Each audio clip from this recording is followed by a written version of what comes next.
Moving on to our next news, the capital of Kenya, Nairobi, is dubbed as the Green City in the Sun, and it was the venue for the second session of the UN Habitat Assembly focused on sustainable cities. Nairobi is also home to the wildlife haven that is the Nairobi National Park.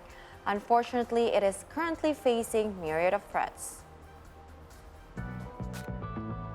Kenya's capital city, Nairobi, is known as the Green City in the Sun due to its pleasant climate and numerous green spaces. Situated at an altitude of 1,795 meters above sea level, the city enjoys mild temperatures throughout the year. The bustling metropolis is also home to the Nairobi National Park, a wonder that's located just outside its center. The park is a vast wildlife reserve that covers 117 square kilometers. It's thought to be the only park in the world that's located within a capital city.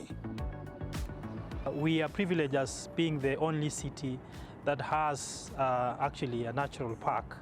And we know the Nairobi National Park, which of course currently is under immense pressure.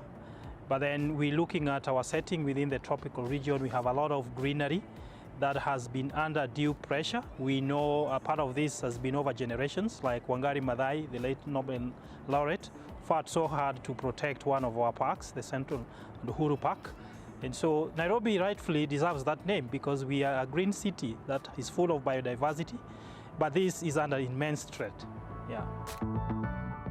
Nairobi National Park is famous for its diverse wildlife that includes lions, rhinos, giraffes, buffaloes, and various species of antelope. Visitors usually go on game drives to marvel at the park's natural habitat. But experts said that Nairobi National Park is faced by a myriad of threats, including pollution, human-wildlife conflict, infrastructure development, and poaching. Some years back, we had an incident that we had lions walking on the street. And this is something that we have not seen for generations. That tells us that actually we have to rethink how we coexist, how we develop our infrastructure while at the same time conserving the rich nature that we have had as a city. The biggest challenge for the park is because of the growing population on the periphery. There's been suggestions by a former director, Dr. David Weston, that the Nairobi National Park should be fenced, which personally I'm totally opposed to. Reason being is it then turns it into a zoo. It then turns it into a genetic nightmare because you've got no movement of game outside, going out, interacting and breeding with other related species outside, bringing new genes back into the park. It would lock everything in.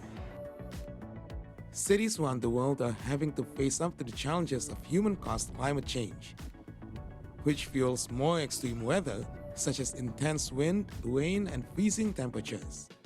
Many cities worldwide have promised to plant more carbon-absorbing trees to help fight climate change. Research has shown the shade of mature trees also helps reduce unhealthy heat islands, especially in poor neighborhoods.